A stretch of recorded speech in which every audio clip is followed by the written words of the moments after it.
Bueno, profe, ¿Cómo va? ¿todo bien? ¿Usted? Todo bien, todo bien. Se acerca el Mundial, ¿cómo lo van viviendo? Más tranqui que. Tranquilo, tranquilo. Todavía falta un poquito, ¿no? Falta más el clima de los Mundiales. ¿Estuvieron viendo las selecciones que está presentando sus jugadores? Yo la verdad que no, ningún partido, nada. No, están haciendo la lista. España ya presentó a sus jugadores, Francia ya presentó a sus jugadores, Estados Unidos presentó ayer a sus jugadores. ¿Quién más conocido está presentando a sus jugadores? Bueno, Escocia presentó a sus jugadores, Inglaterra presentó a sus jugadores, falta Argentina y Uruguay. Tengo entendido que el viernes presenta Argentina a los jugadores. Están viendo Y, hasta último momento quién entra y quién no. Hay varias dudas al respecto. y tiene unos tantos jugadores que no sé a quién meter. No, están tocados varios, por eso. Quieren ver si los van a poder recuperar o no. Entonces, por eso se están guardando. Es más, dicen que los amistosos no lo van a jugar los titulares, sino que van a jugarlo parte de los suplentes y parte convocados que no van a ir al Mundial. Así que está todo tratado con alambres, ¿no? Llegamos muy justo. Holanda también presentó a sus jugadores. Bueno, vamos a arrancar la clase de hoy. Hoy justamente vamos a hablar de ese tema, ¿sí? Desde el punto de vista de la psicología deportiva. Las lesiones. ¿Sí? Arrancamos. Un segundito. Lo que quedaron tranquilos para no tener convocado fue Italia y Chile. Ah, sí, es verdad. Bueno, Chile va a hacer un partido amistoso con Portugal y contra el Congo. ¿Qué me dice? ¿Mourinho va? No, Mourinho no. ¿Pep Guardiola va a Italia? Así dicen, así que comentario fuerte ya. Mm. No sé, no lo veo a Italia jugando lindo. No lo veo que sean Bueno, muy respetuosos. después no tapa la boca, ¿no? Obviamente. Bien. Espero que los jugadores italianos se sometan al técnico. Sí, ¿no? No lo veo muy ordenaditos los italianos. Que son complicadas las eliminatorias europeas, ¿eh? Es la tercera vez, ¿no? Que queda fuera. Son complicadas. Bueno, ahí arrancamos.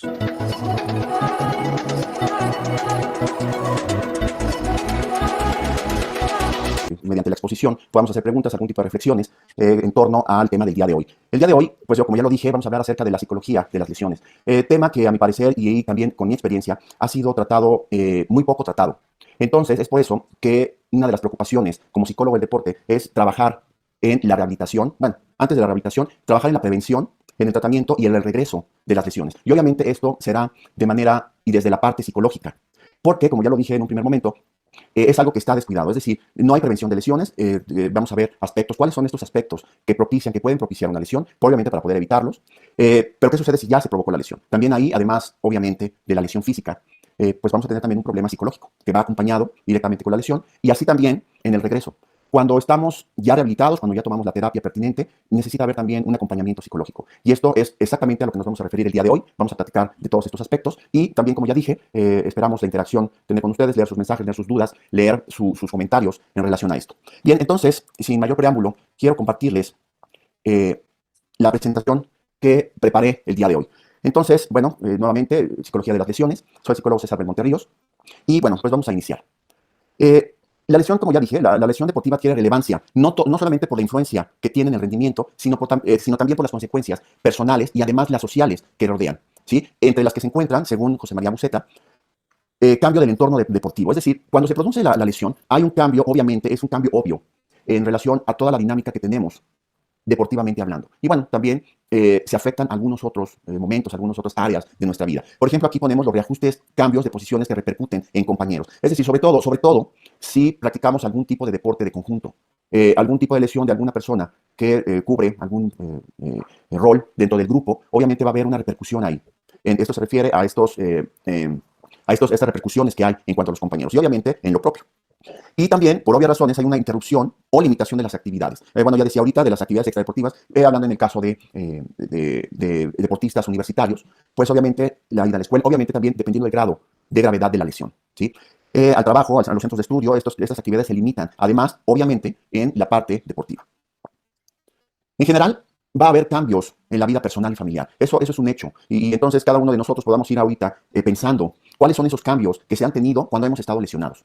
Y entonces, hace rato decía, por la gravedad que pueda haber de la lesión, es decir, que si puede ser en un tobillo, puede ser en la rodilla, puede ser en un gemelo, puede ser en el bíceps femoral, y ahí subiendo hasta que esta parte del tren inferior nos pueda limitar para movernos, para transportarnos de un lugar a otro, ¿sí? Y entonces esto también puede acarrear no poder vestirse solo e incluso no puede estar solo, es decir, debido a la lesión que pueda tener. En el tren superior, en cambio, puede haber diferencias, ¿sí? Que no nos impida caminar, que nos impida movernos un poco más, pero que las lesiones pues finalmente tendrán que ver con la gravedad que éstas tengan. Entonces ahí podemos situarnos en el hombro, en el codo, en la muñeca, en algún de la mano, en la misma mano, cuello, etcétera, etcétera, etcétera, ¿sí? Y entonces esto acarreará que tengamos algún tipo de alteración en las variables psicológicas que tengan que ver con ella y que nombraremos un poco más adelante. Y entonces, ¿cuáles son estos primeros reacciones, estas primeras reacciones psicológicas que se tiene posterior a la lesión?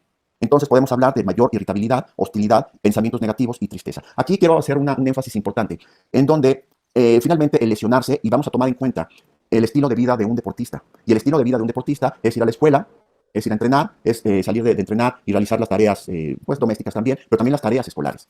Entonces, cuando hay todo este tipo de contexto, cuando tenemos este tipo de contexto, ahora situémonos en una persona que está acostumbrada a estar activa todo el tiempo, todo el tiempo, todo el tiempo. Y las reacciones psicológicas inmediatas, como ya las vimos aquí, pero que también, y aquí es exactamente donde quiero hacer el énfasis, Elizabeth Kübler-Ross habla acerca de las diferentes reacciones que tenemos ante una pérdida. Y entonces podemos tratar también como una pérdida el tipo de problema que tenemos relacionado.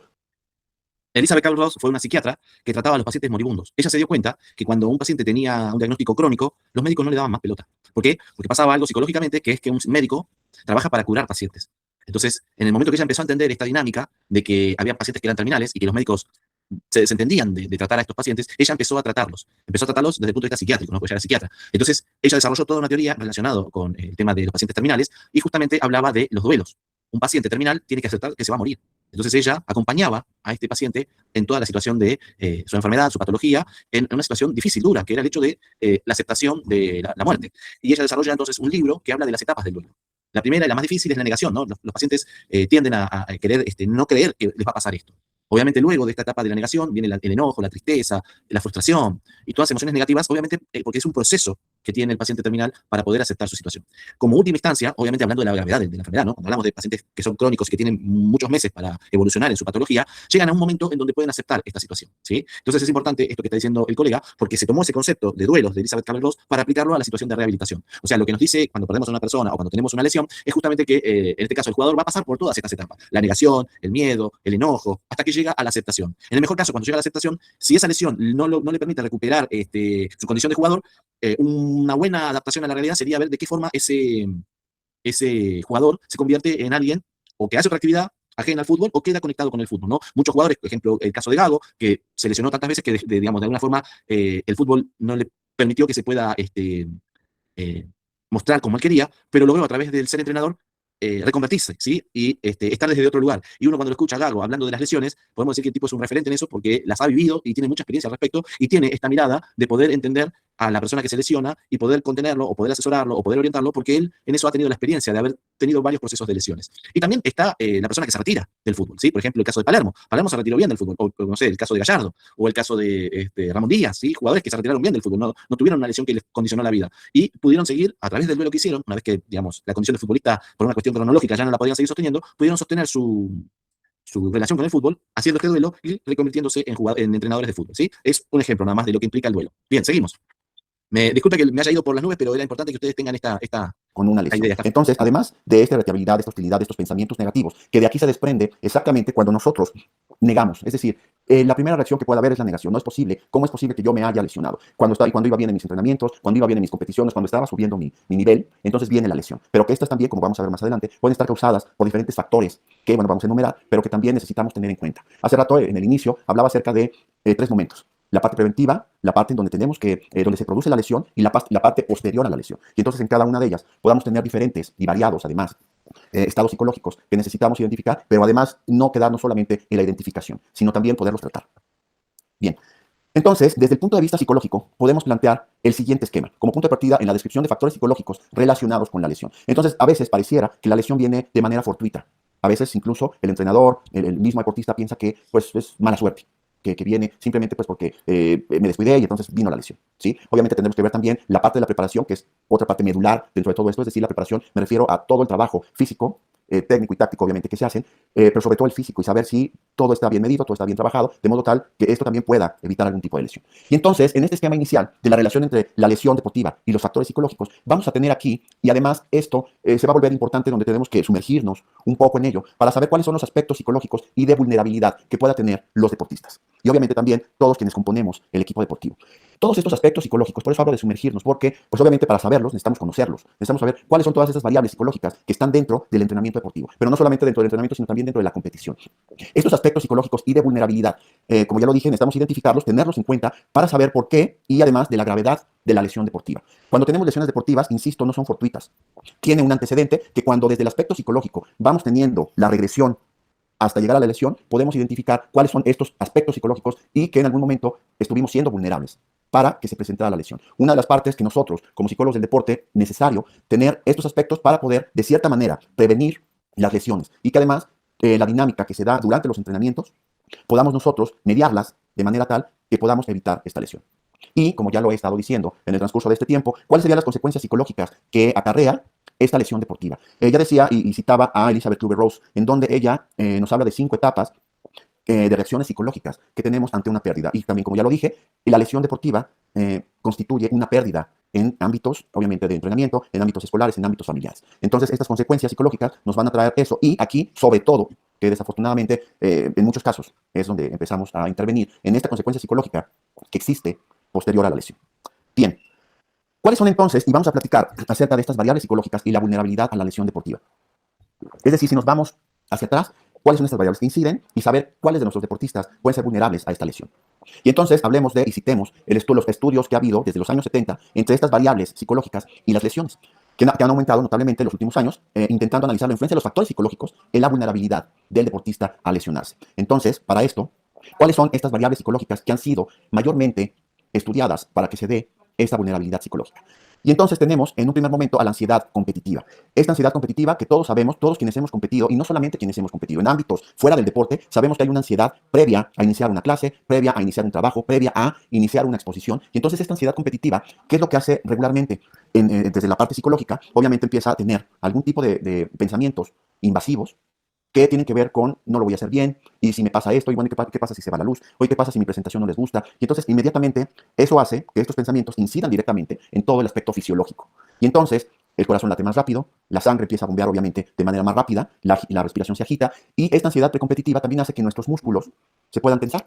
Y al tensarse, en el aspecto deportivo, al hacer algún tipo de movimiento que tenga que ver con la arrancada, pensemos en un corredor de 100 metros, por ejemplo, con el arranque que él necesite tener y tenga los músculos tensos, entonces en el primer momento pues tendemos a desgarrarnos, a tener un tirón, y entonces ahí se pueda producir una lesión deportiva. El estrés psicosocial, que esa es otra variable importante, y ese estrés psicosocial que tenga que ver con lo que nosotros esperamos de nosotros mismos, pero no solamente eso, sino también lo que se espera de nosotros, lo que espera nuestro entrenador, lo que espera nuestra familia, lo que esperan nuestros compañeros de equipo. Y entonces eso se vuelve en un estrés que, si no se trabaja anteriormente a todos estos procesos, pues obviamente vamos a tener algún tipo de problema. Y entonces, una pregunta que yo me hago y que siempre hago cuando trabajo con equipos deportivos, cuando estoy en clase es, ¿puede haber algún tipo de deportista sin estas dos primeras variables? Y entonces, pues obviamente la respuesta es no. No podemos no estar ansiosos previo a la competición.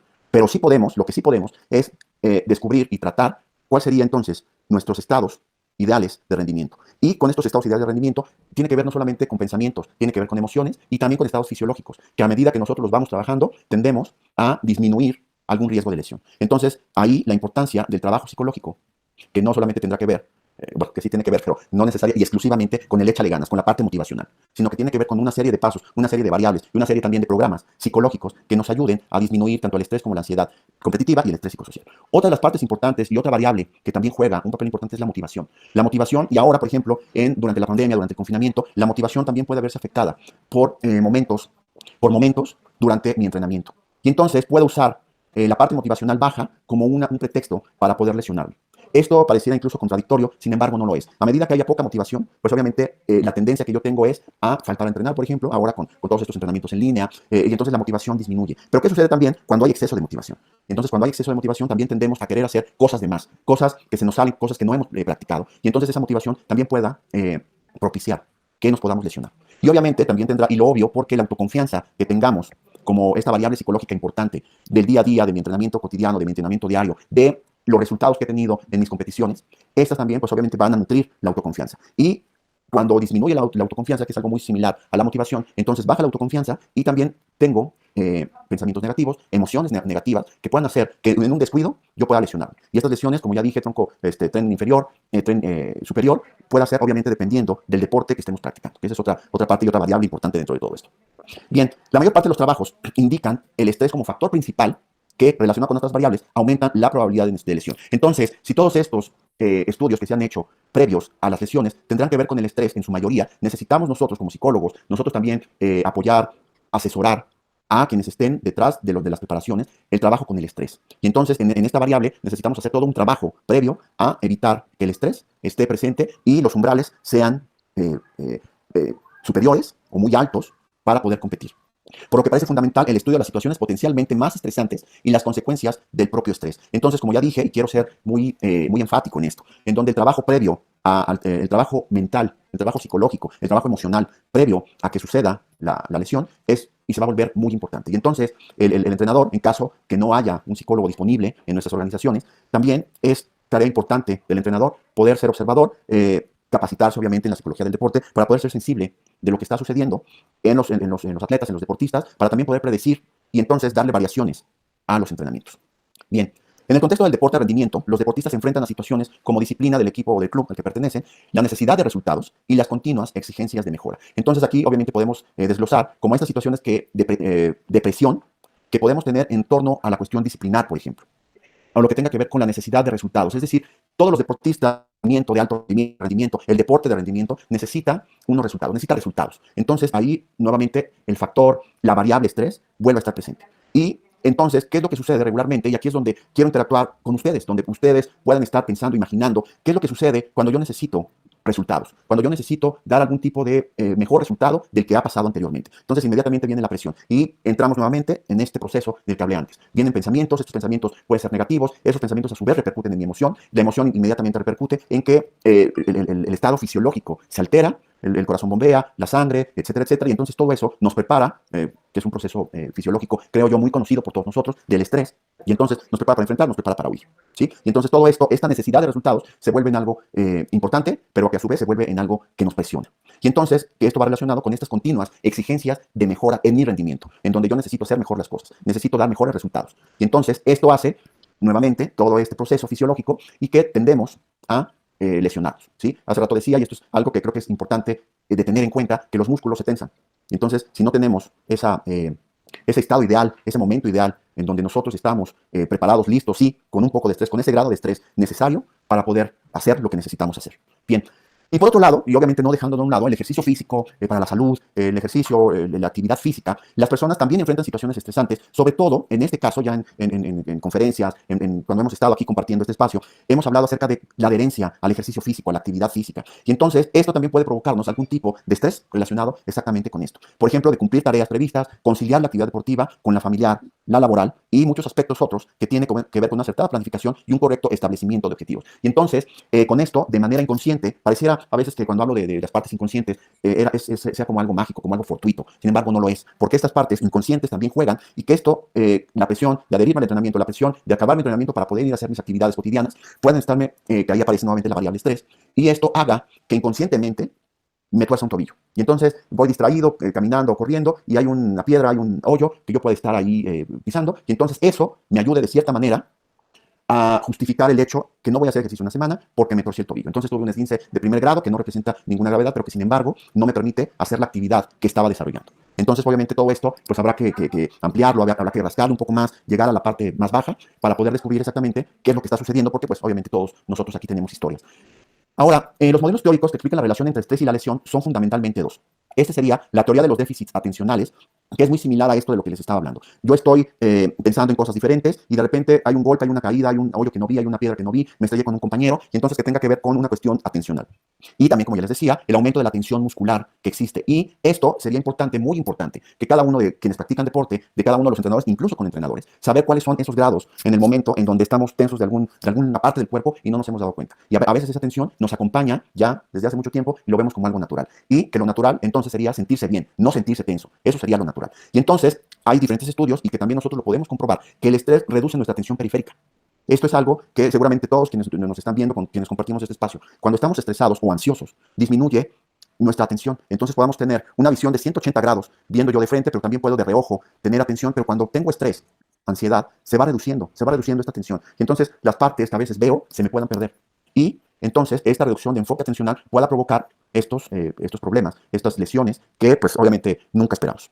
Bien, respecto al segundo modelo, el estrés provoca una sobreactivación muscular, que como ya se los he estado diciendo, induciendo la realización de movimientos menos precisos en la ejecución deportiva. Entonces, había el caso en donde un corredor de 100 metros, en el momento de estar listo para salir, ya hay tensión en alguna parte de su cuerpo, y en el primer momento, que tiene que ser muy explosivo, pensemos también en un levantador de pesas, pensemos también en un jugador de fútbol americano, en el momento de estar quieto y después en una explosión de movimiento, pueda tener algún tipo de problema muscular. Bien, entonces, quiero, antes de explicar este modelo, interactuar con ustedes, saber si hay algún tipo de preguntas, saber si hay algún tipo de comentario con respecto a esto, para poder, como les digo, bueno, interactuar con ustedes. Permítanme, por favor, un momento. Híjole, no le atino, pero bueno, ahorita para no retrasar, por cuestiones de tiempo, ahorita vamos a suspender tantito esto. Muy bien. Entonces, este modelo de estrés y lesión, adaptado por Anderson y Williams, de 1988, vamos a empezar a leerlo desde acá, y por eso, obviamente, es importante, así tal cual, obviamente, es importante tener el trabajo psicológico bien adaptado al trabajo. Y obviamente esto hablaría de una parte preventiva. Entonces, vamos a hablar de personalidad de la persona que está propensa o incluso ya está lesionada. Hay, obviamente, resistencias psicológicas en relación también al locus de control, sentido de la coherencia, ansiedad competitiva, motivación de logro y búsqueda de sensaciones. Y todo esto englobado, podemos hablar de personalidad, es decir, la personalidad del deportista, la personalidad. Perdón, cuando habla de locus de control, ¿saben ustedes de qué está hablando? ¿Alguien que me diga qué es el locus de control? ¿No? Bueno, es importante que nosotros tengamos presente este concepto. Locus de control es cómo yo me posiciono frente a la realidad. Hay dos tipos de locus de control. Esto lo vamos a desarrollar la clase que viene, entonces. Es importante que lo sepamos. Locus de control interno y locus de control externo. Cuando yo utilizo el locus de control externo, justifico todo en relación a lo que está fuera de mí. Un ejemplo sería, perdimos porque el pasto estaba alto. Perdimos porque llovió. Perdimos porque la hinchada no alentó lo suficiente. Perdimos porque el referee marcó jugadas que fueron determinantes en nuestra contra. Perdimos porque se lesionaron nuestros mejores jugadores. Perdimos porque no hicimos una correcta pretemporada. O sea, no hay un análisis que no sea el poner algo externo como una excusa. Usted me dirá, bueno, pero si hice mal por distintos motivos, hice mal lo que es la pretemporada, eso me incumbe a mí como responsabilidad. Sí, entonces ahí la explicación debería ser otra. ¿Sí? Entonces, cuando hablamos de locus de control externo, estamos hablando siempre de que hay un factor ajeno a mí que hace que yo no tenga del todo la responsabilidad al respecto de lo que me está sucediendo. Por el contrario, cuando el locus de control es interno, frente a esta misma situación, por ejemplo, una mala pretemporada, el entrenador explica que es la responsabilidad como entrenador mía el haber tenido una mala pretemporada con mis jugadores y no poder lograr el objetivo de que puedan durante 90 minutos sostener un ritmo profesional, competitivo, adecuado para la exigencia del partido. La explicación es similar, pero el atributo está puesto en mi toma de decisiones como entrenador, en mi falta de experiencia o el motivo que sea. Soy yo el responsable de lo que está pasando. ¿Se entiende la diferencia? ¿Sí? Y si hubo, por ejemplo, lesiones, soy yo responsable, junto con mi equipo de preparación física, de ver los motivos por los cuales mis jugadores se lesionan. Y si llovió, soy yo responsable de no haber previsto entrenar bajo la lluvia. Y si perdimos porque el pasto era alto, soy yo responsable por no haber entrenado con pasto alto. ¿Bien? O sea, frente a la realidad, nos paramos o del lado del locus de control interno, donde yo soy responsable, o nos paramos desde el lado del locus de control externo, donde las situaciones son ajenas a mí. Esto es importante que ustedes lo agudicen, ¿sí? Que lo tengan presente por cómo se van a plantar ustedes frente a las situaciones que les va a pasar durante la experiencia de ser entrenadores, ¿no? Seguimos. ¿Alguna duda, alguna pregunta, un comentario?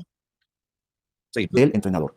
Y entonces podemos ahí mismo saber la historia que tiene con el estrés, sucesos vitales, problemas diarios, lesiones anteriores. Todas estas historias que son importantes dentro de, pues lo voy a decir así, de esta manera, la historia clínica del deportista. Saber cuáles son estas reacciones que ha tenido previas con el estrés, ¿sí? Que se traduce en esto y cuáles a su vez, que tiene que ver con la personalidad y su historia, cuáles son sus recursos de afrontamiento. Entonces, comportamientos de afrontamiento general que tiene obviamente hacia el entrenamiento, que tiene obviamente hacia lesiones anteriores, ¿sí? Estos comportamientos de afrontamiento que tiene incluso con la competición. Su sistema de apoyo social, que es otra parte que se vuelve muy importante en cuestión de prevención de lesiones, en cuestión de tratamiento de lesiones y en la parte de poslesión. Habilidades mentales y de control de estrés, medicación propia y escrita. Y entonces cada uno de estos, cuando tenemos este historial, digamos, tanto la personalidad, su historia de un estrés y cuáles son los recursos de afrontamiento, vamos a saber cuáles son las respuestas que tiene frente al estrés. Su evaluación cognitiva de demanda, recursos, consecuencias, aspectos fisiológicos y de atención, aumento de la tensión muscular, estrechamiento del campo visual y aumento de la distracción. Entonces, hablamos ahorita ya de estas respuestas que podemos tener al estrés y también de las situaciones deportivas potencialmente estresantes. Hemos dividido, y aparte es importante dividirlo, las situaciones deportivas potencialmente estresantes a el ejercicio físico, la actividad física, que ahí obviamente tiene sus diferencias importantes, pero también saber nosotros que a medida que nosotros vamos poniendo mayor presión, mayor estrés, le vamos inyectando a las prácticas o a las competiciones, obviamente va a haber una respuesta y que estas respuestas puedan terminar en una lesión. ¿sí? Y entonces, dentro de los trabajos, obviamente psicológicos, que no tiene que ver, como decía hace rato, y que sea un poco sarcástico, pero con el échale ganas, vamos a hacerlo, mira, échale ganas, y tú puedes, motívate, etcétera, dentro de todo el trabajo psicológico previo que necesita existir para evitar una lesión. Pero no solamente para evitar una lesión, que digamos, como en una ramificación, tendría que ir exactamente a ella, pero también otra para poder enfrentar el estrés precompetitivo y el estrés competitivo y además el postcompetitivo. Y entonces, la reestructuración cognitiva, que es una de las técnicas importantes que usamos en psicología del deporte, la interrupción del pensamiento, esto también es muy importante porque no solamente hay que identificar el pensamiento, ya lo identifiqué, ¿y ahora qué hago con él? Ah, bueno, pues interrúmpelo. Cuando empieza la cadena de pensamientos que te dicen que, híjole, es que esto está demasiado alto, es que aparte el entrenador, ¿por qué siempre me pone este tipo de cosas y sabe que yo no puedo hacerlo? Interrumpir inmediatamente, porque ya lo identifiqué, ahora lo corto, y entonces eso me va a ayudar a tratar de pensar en cosas diferentes. Entrenamiento de la confianza, que obviamente la confianza también se entrena, alentar a las expectativas realistas de nuestra competición, alentar a la cohesión del equipo, que obviamente todo esto pues son todos unos procesos. Y también, dentro de todos estos aspectos fisiológicos de atención que ya mencioné, habrá habilidades para la relajación. Es decir, que el deportista aprenda a saber cuál es ese estado ideal en donde yo pueda competir sin ningún tipo de problema, ¿sí? Entrenamiento autógeno y meditación, visualización, que esa es otra parte, y otra de las técnicas, tanto el entrenamiento en la meditación como de la visualización, el ensayo mental, ¿sí? Hay teóricos que hablan de este ensayo mental como, si lo ensayo mentalmente, cuando lo haga, entonces ya lo voy a hacer en una segunda ocasión. Distracción de la insensibilización y modificación de la medicación, perdón. Y entonces todo este modelo de estrés y lesión nos ayuda exactamente, sobre todo creo yo, a la importancia que tiene el trabajo mental en la prevención de las lesiones. Y también, obviamente, el trabajo mental que existe, que debe existir previo a una competición. Bien, Buceta, que es un psicólogo español, propone variables situacionales principales en las siguientes categorías. Los eventos estresantes de carácter general, que son los problemas familiares, los económicos, pérdidas de seres queridos, porque recordemos también que el deportista pues, es un ser integral. Es decir, no solamente está en el deporte, sino que también tiene otros ámbitos que se vuelven importantes. Y los eventos estresantes relacionados con la actividad deportiva, el cambio de equipo, por ejemplo, el cambio de entrenador, cambio de categoría, cambio de estatus, etcétera, etcétera, etcétera. Bien, entonces, bueno, que otros son los estilos de vida de los deportistas. Todos quienes estamos aquí, o por lo menos lo sabemos, o por lo menos lo imaginamos, cómo son los estilos de vida de los deportistas. Los viajes frecuentes, Un segundo, la por favor. residencia, estilo de Aguante. autodisciplina. Un segundito. Rec.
Disculpen, acá estoy.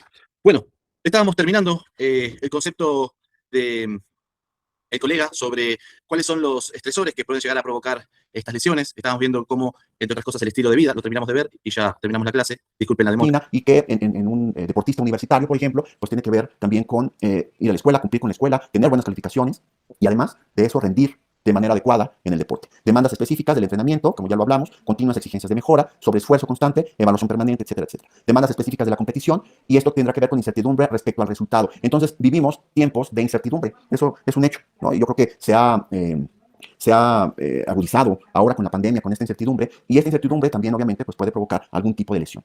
Y algunas otras situaciones relacionadas con la actividad deportiva, la relación con los medios, que eso también pues, provoca estrés, negociaciones con directivos, y que esto, bueno, hablamos del deporte profesional, pero que también ahí, por ejemplo, no solamente las lesiones deportivas como tal, sino también algún tipo de enfermedad, y aquí podemos ver, aquí podemos hacer énfasis en los entrenadores.